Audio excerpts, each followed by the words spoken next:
passion and pageantry of college football lives here. This is the Paul Finebaum Show, Hour 3 podcast. This might be college football heaven.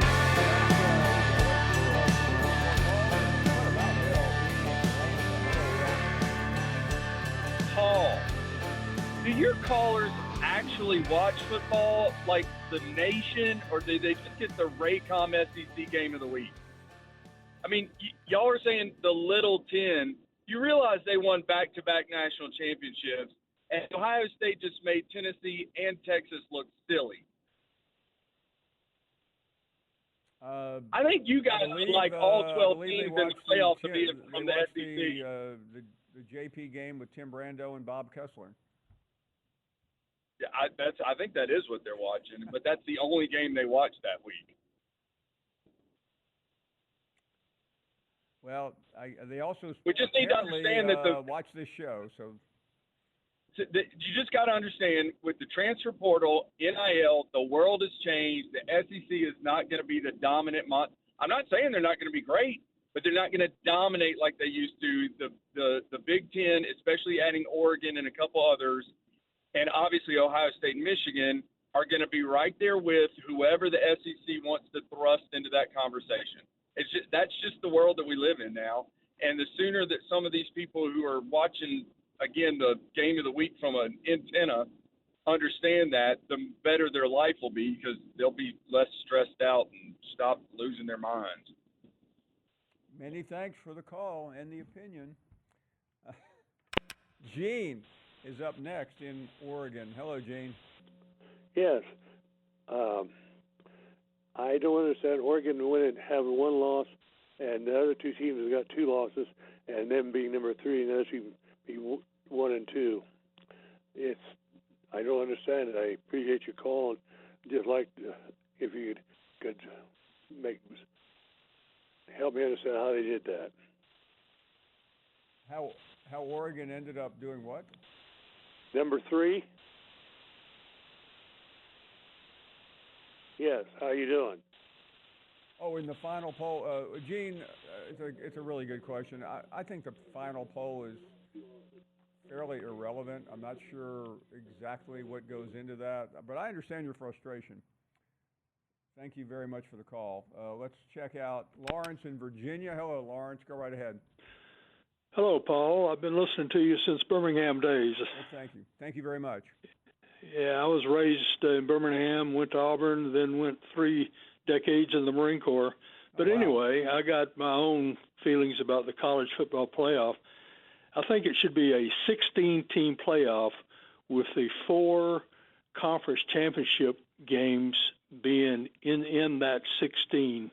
So that would leave 8 other teams to be selected from the highest others to flesh it out. There would be no bye weeks. Games would be played every 2 weeks. Would work out a lot better. Well, hey, Lawrence, question though: if you played the games every 2 weeks, when would you start and when would you finish? Oh, I would start the first games on that last weekend in November. Okay. And then you'd be down to 8 teams, and 2 weeks later, you have 4 games, and then 2 weeks later, in the 12-game season plus perhaps a championship game, when would you start the regular season?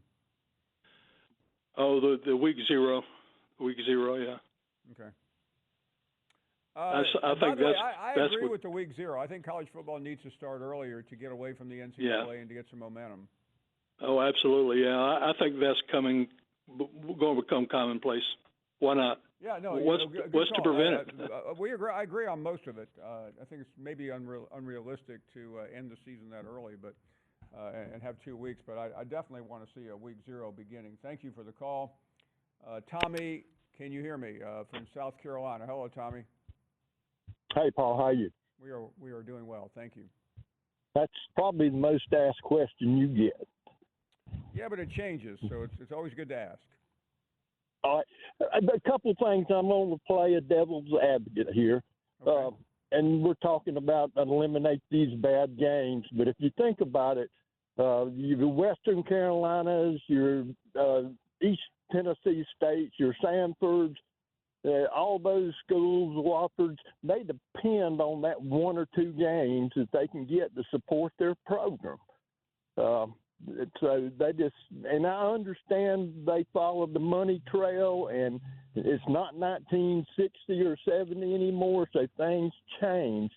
But, to cut those guys out, to me, is kind of a hard thing to do. And when they depend, because their programs may fold after all that stuff. So, and, there's plenty of games to play. And you talk about playing 68 games like college basketball. Well, you have to consider that East Tennessee State, Furman, Wofford, they're all in that college tournament. I think it depends, though, Tommy. And let's take, like Alabama's playing Eastern Illinois. I don't want to see that game. Now the exception here is South Carolina in 25 has a game against Coastal, which is a really good program, by the way, and South Carolina State. I'm not as if you keep it in state, if you help your brethren out, then I think there is a legitimate reason. But in Alabama's case, why should any Alabama fan care about helping Eastern Illinois? Why don't you play a school that is in your state that you can benefit? Well, I agree with that 100%. And thinking back a few years ago, that the Citadel went up to Columbia and beat South Carolina. Now, that was in a bad day for South Carolina. You know what, Tommy, I remember that game. I was actually, we were doing our SEC show from there, and somebody got sick. I don't even remember what happened. And they asked me, if you don't laugh, to be the sideline reporter for the Citadel game. I had never done it, nor do I ever want to do it again. I had to, I was prepared for a 50-point game, and then next thing you know, they're calling, they're telling me, hey, go interview the Citadel coach. I had to double-check his name. That's great, man. Listen, I appreciate you taking my call, but we got to remember the little guy. I agree with you, but and I've been negative about it, but I think give Ray Tanner credit for doing what he did. Coastal is an important school in that state, and by the way, a successful school. I don't know as much about South Carolina State, but I'm sure it does mean something, and it's also as I think that ought to. I mean, you can't mandate that, but I think it ought to be an unwritten rule for SEC schools. If you're going to play those type of games, help somebody out. No fan is going to be as upset about going to watch South Carolina State, knowing what it means to that school, or Coastal, or Citadel, for that matter, even though they won the game, than they are about just some Long Island or Eastern Illinois or Charlotte or whatever it is. Hey, thank you for the call. Appreciate it. Let's check in with Ken, who is up next. Hey, Ken. Hey, thanks for taking my call. Thank you.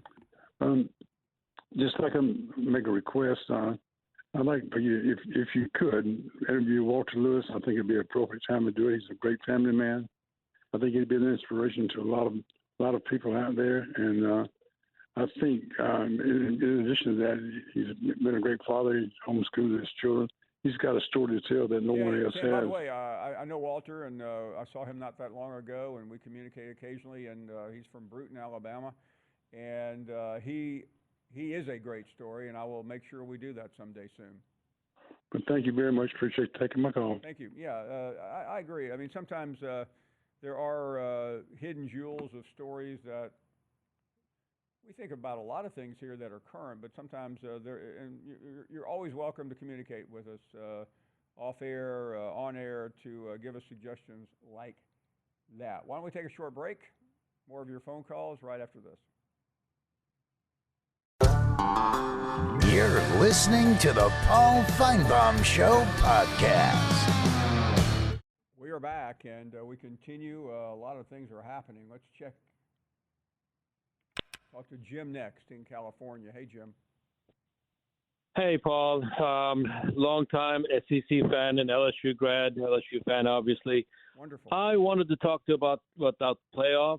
And I've been hearing these 14-team, 16-team playoff possibilities. And even on SportsCenter, I think Get Up, I heard something about the championship games maybe being eliminated. I think this is all crazy. I think this 16 or 14 team playoff is just going to muddy the water more than ever. And people are just going to be tired of watching the same teams over and over again 4 weeks in a row. I mean, and eliminating the championship games. I mean, come on. I mean, let's be serious.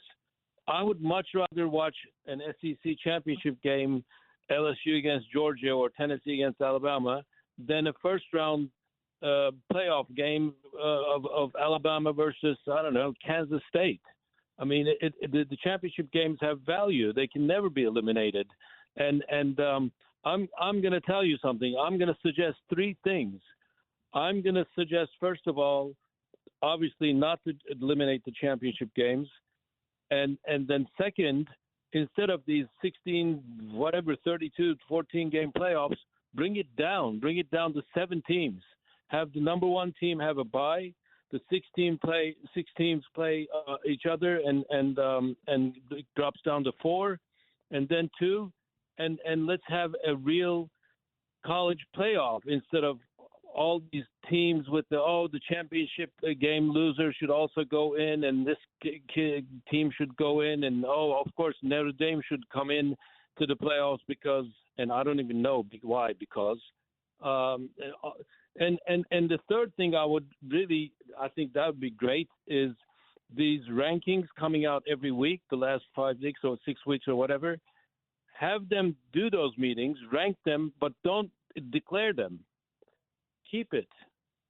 I know it makes great TV talk and everything, but Jim, keep that. Let me ask you something, Yeah. though. Everybody says it makes great TV. Is it really that compelling to watch? To watch what? To watch the selection reveal? I mean, it's fairly prosaic, isn't it? It is. To me, it is. I mean, it's these teams going up, down. What I would think would be good television would be to watch highlights of the committee screaming at each other, not to hear the committee chairman come out there like he's reading, the Chamber of Commerce minutes from the previous meeting. I mean, I don't find it. I realize I'm talking out of school here, and I don't care. I don't find the show interesting at all, and I used to do the show every week, and it was tedious to be part of. No, seriously, it is. I watch it the next day. I see the first 12 teams, 20 teams, whatever. At least when you're watching ESPN, you're getting commentary. I realize I'm part of that. But the actual show, the worst thing is listening to the chairman bloviate. And it's, I don't know. I think the show in many ways, and I think Wilner pointed this out, is really being more destructive because it makes the chairman look like no, for sure, for sure. I mean, completely agree. I mean, it's really opinion. Pointless. I mean, it's rankings are rankings, and to me, to have them at the very end, after the season is over, give me the first 7 teams. These are the playoff teams. And I don't care if the team that lost the championship game is not in. If they're not one of the best 7 teams, then they're not. And then let's play a real playoff instead of 16 teams or 14 teams. And I'm telling you, these people are going to get tired of these games in a couple of years. Jim, I think they already are, and we've only had it 1 year. Yeah, I know. Absolutely agree. Hopefully, maybe I know it's TV and it's money. You know, the more games, the better, and for whoever reason. But at the end of the day, it's like it's not serving its purpose, and you're not getting the best product. I mean, if it's 7 teams, to me, if they're the best 7 teams. Let him have at it. Jim, thank you for the call. What I really didn't like is you had the first weekend you had the games on Friday night. You sandwiched those 2 games against the NFL. Then you had the night game. The next week, let's see, you had Tuesday and Wednesday, I think, or Tuesday and Wednesday. And then the next week it was Thursday and Friday. I mean, it's just a very convoluted system, which will only get worse. Why don't we take a short break here? We have a very special guest coming up to try to lighten what's been a pretty sobering mood all day here. Chris Distefano, he's a comedian, and if he doesn't make you laugh, we will demand our money back.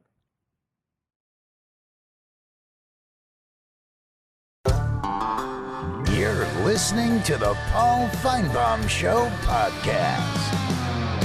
Okay, let's laugh. Chris Distefano joining us. You've seen him everywhere recently. He's got a new special on Hulu, and I don't know about his publicist to go from Kimmel to GMA, and he must have looked and said, "The Finebaum Show, what is that?" Chris, great to see you. Thank you for making time for us. Great to see you, Paul. Been a fan for a while. I'm coming to you live from my 9-year-old daughter's bedroom with a smudgy iPhone. We got mozzarella stick grease on the camera, and the only place I can do this, the wife said, is live from my daughter's bedroom. So this is what it is.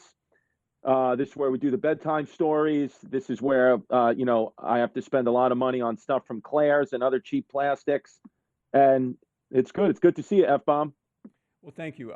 You're from Queens. So I guess, is it frustrating to know you'll never be the most famous guy from Queens? I mean, it's frustrating to know that I'll never be the most famous guy from my high school. I mean, I went to the same high school as Ray Romano.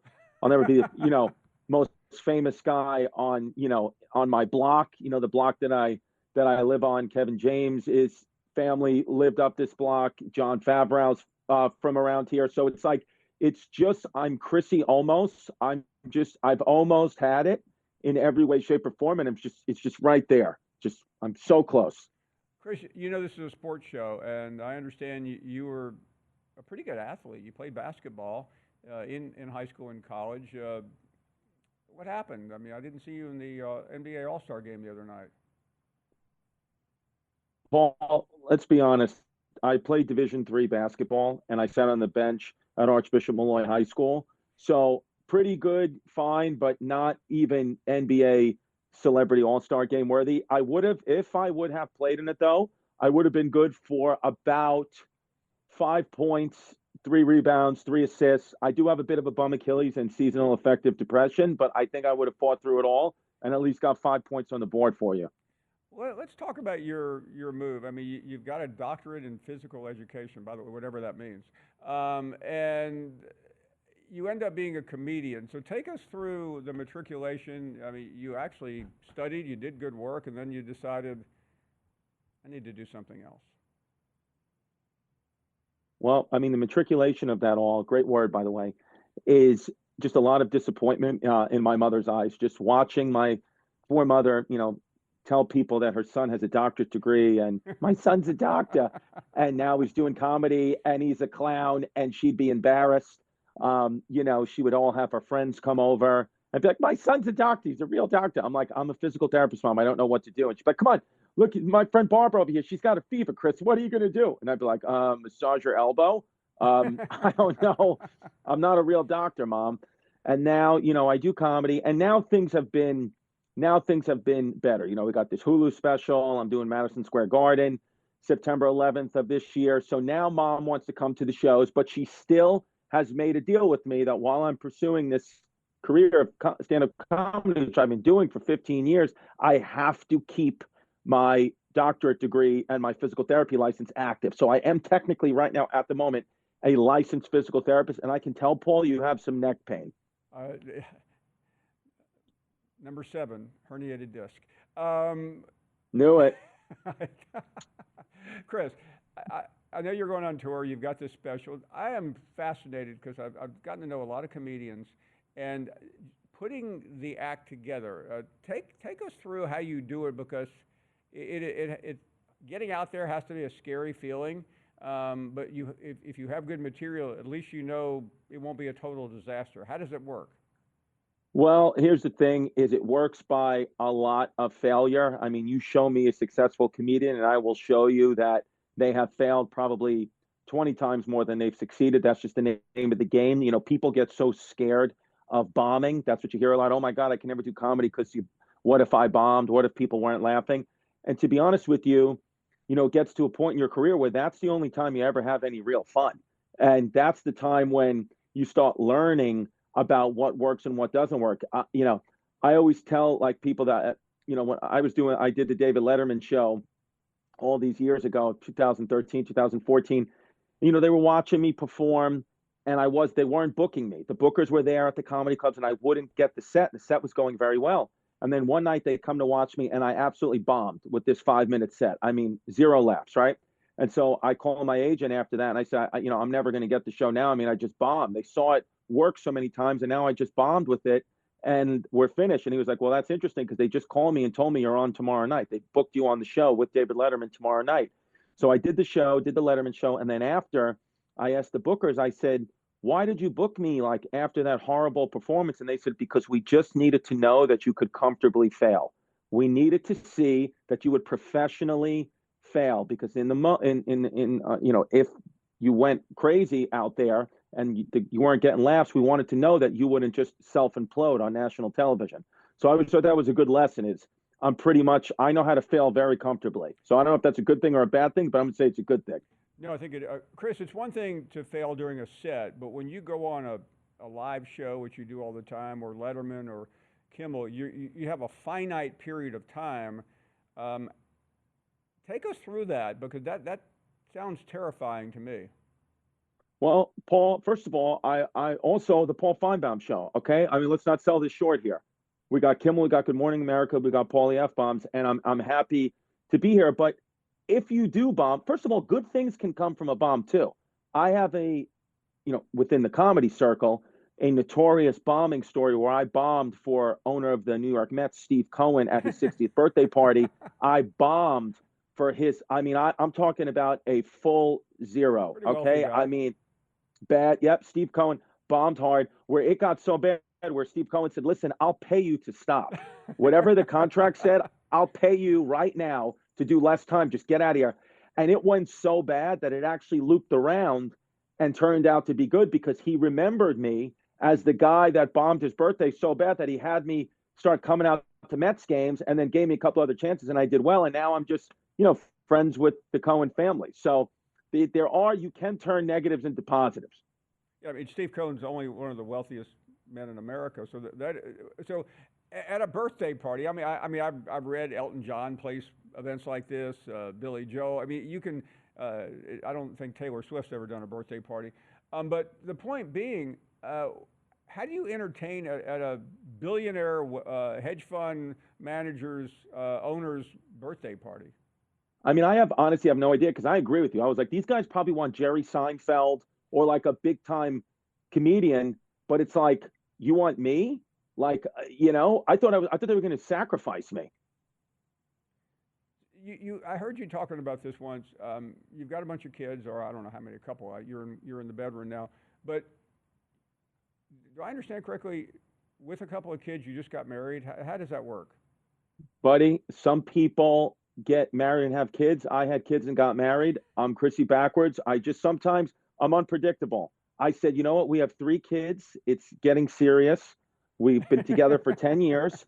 And I just said, let's do it. So yeah, finally getting married. And I think, in a way, sometimes I'm like, I wish I would have done this so many years ago. But now it's kind of cool that like a lot of kids will, only hear about stories about their parents' wedding and all that. But now my kids will get to be a part of it and get to have a memory of it. So I think, for me, that's pretty cool. Is there a difference other than the paying for the license and going through it and during this 10 years being married and the lead up, the 10-year the 10-year pre-marriage moments? No, there's absolutely no difference.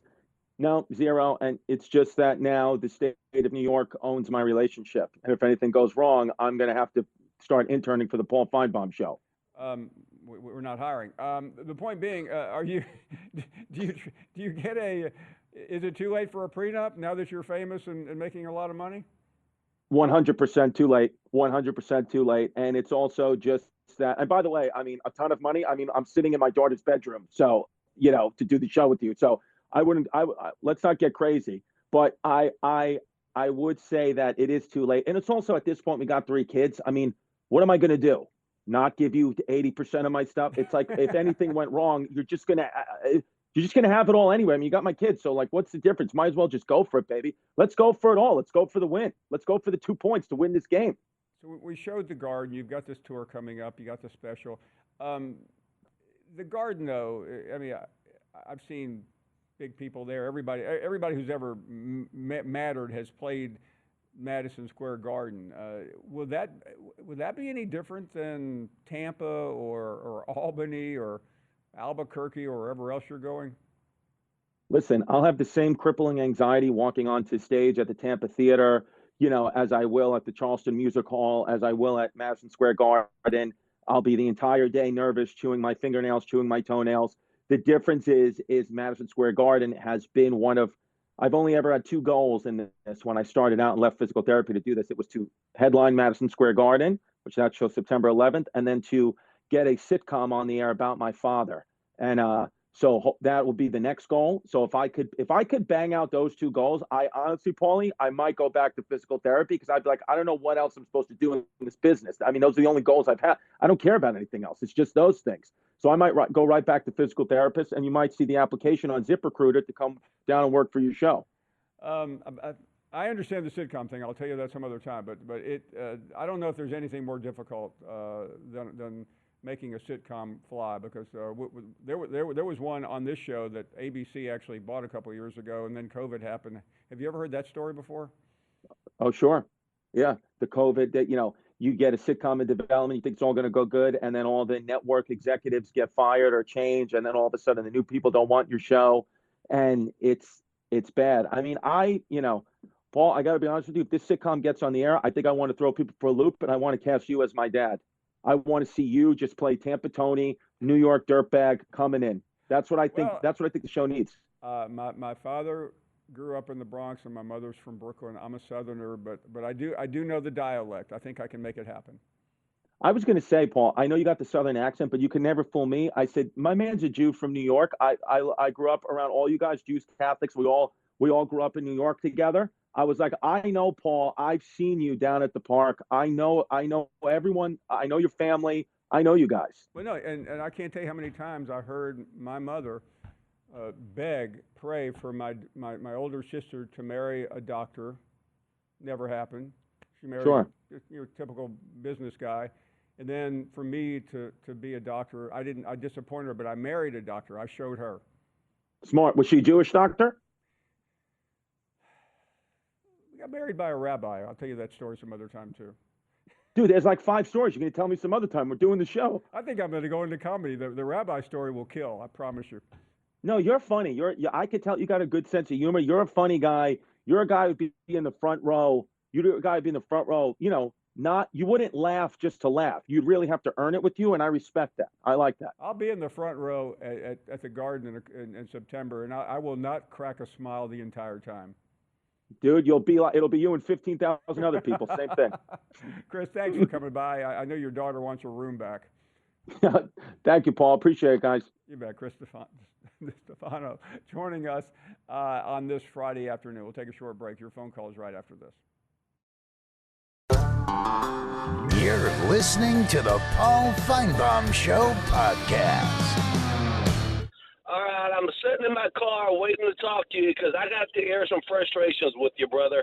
Man, I've been listening to you now since 2012, and your show's gone to crap, dude. Let me tell you. I mean, I just have to air it out, so give me a couple minutes to talk to you.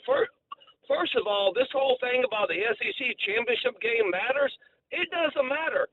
You've told Larry it doesn't matter. I'm sitting here on St. Simon's Island, Georgia, and do you know how many SEC championship stickers I see on the back of people's cars? 0. None. Zilch. None. It doesn't matter. The game doesn't matter. Get rid of it. I would rather see a first 4.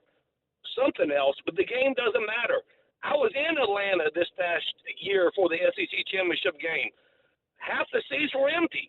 People didn't care, except the Texas fans because they wanted to win it for the first year in. But the Georgia fans didn't care. They knew they were in the playoffs. Second of all, why are you alienating my boy Jimmy? I mean, you're alienating him. Explain that to me.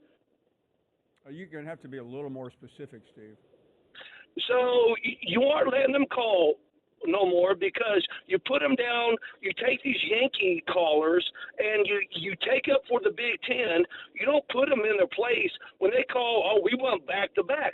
Well, let's take the last 20 years and let's see how many teams from the Big Ten have won the national championship, except for Michigan and Ohio State.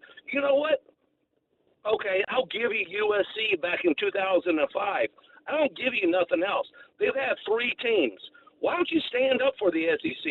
Well, and your stupid Zoomer, the fake Jeff from wherever he's from. Ohio. He's terrible. He's a fake Jeff. You know why the real Jeff won't call you no more? Because your show's gone to crap. Jeff from Columbus is the only good caller from the whole stupid state. All right? Your boy Jimmy from Tuscaloosa is giving up on you. I mean, I started listening to you when Tammy, Phyllis, Jim from Crestwood, all the great callers will call. Now you got comedians. Steve, by the way, 3 of those people you just mentioned have passed away. All right, well, so Jimmy has just like it. This call is in danger of doing. Well, hey, don't hang up on me yet, Finebaum. Because Jim from Crestwood is still around and Jim, he doesn't call. Jim from Crestwood is dead. Oh, really? All right. Well, they're still. Why would I make up something like that? Well, I just heard him call like a year ago, and you never said anything that he passed away. He hasn't called in about 12 years. But anyway, I'll take my word for it over yours. All right. Well, so I'll tell you right now. The only Zoomers you should take calls from would be John from St. Louis because at least he's funny. I started listening to the show because it made me laugh. And because it wasn't for your football knowledge, I promise you that. If I wanted football knowledge, I would listen to talk shows from people that actually played college and pro football. I listened to it because of the callers, Paul. The callers were great and funny. Now Bash is actually good. I like Bash. You know something, Steve? If I listened to this show only because of the callers and you were the only one I heard, I would turn it off. I-Man is up next. Well, I agree with that totally, Paul. I mean, that sounds like Steve's been talking to. It sounds like he got a call from Jim. Come in and applaud Jim. Have you ever had Jim that on the call, back. I-Man? Oh yeah. I mean, I've heard it 1,000 times, and Johnny B was talking earlier about he wanted his boot back. Paul, when you go to the tire store, there's always a jar at the counter of nails and bolts and all kinds of stuff they pulled out of tires. When you go to the hospital up in Tuscaloosa, there's left boots, there's right shoes, and occasionally a left boot or so, but there's never a matching pair. And you know why that is? Because you can only put one foot in Jim's ass at the time. So you'll never get a matching pair. I mean, it's actually good for maybe somebody that's an amputee that just needs one boot. He doesn't need the other prosthetic thing or anything. But that sounds like a Jim setup call. And we learn a lot about football on here. And I was listening to somebody a little while ago talking about, I guess he's from Ohio, that we don't watch games. We watch a lot more football. We watch everybody down here, where he's just watching Ohio State. And if that's all you've got, that's all you've got. But we tend to watch everything that's going on, and we know a lot more about down here about what's going on around the country without having somebody like these last 2 callers calling in and telling us what we're doing and what we're not doing. We're not as distracted as they are. We're a little bit more in touch. This is the new South. This ain't the old black and white South from the 40s, 50s, and 60s. As a matter of fact, we're taking all your damn jobs. We're taking over football. We're taking over baseball, basketball, and everything else. And if you don't watch it, we'll take your damn phone away from you. Have a good weekend. That was a great call. Let's continue with Jerry, who is in Alabama. Hello, Jerry. Hey, Paul, bear with me for a second in this call. The hockey game last night made me think back to the 1980 game against Russia. Right. You remember that one? Jim Craig, yeah, I sure do. That was one of the most famous hockey game of all time. Yeah, pretty popular game. You believe in miracles.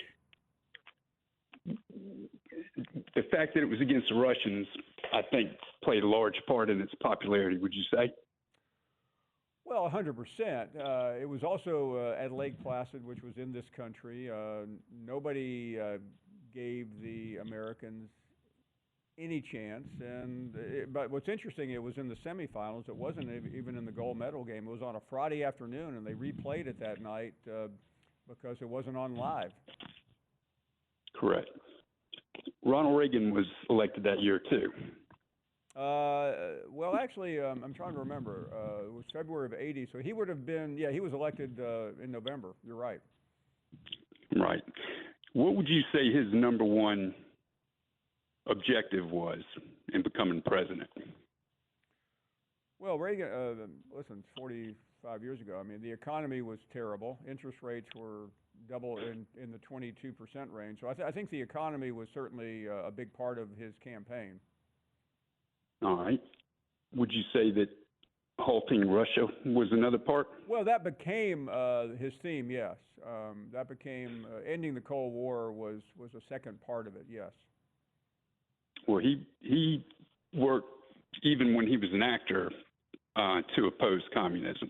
Yes, he did. As you're probably aware. So he spent his entire adult life trying to fight communism, specifically from Russia.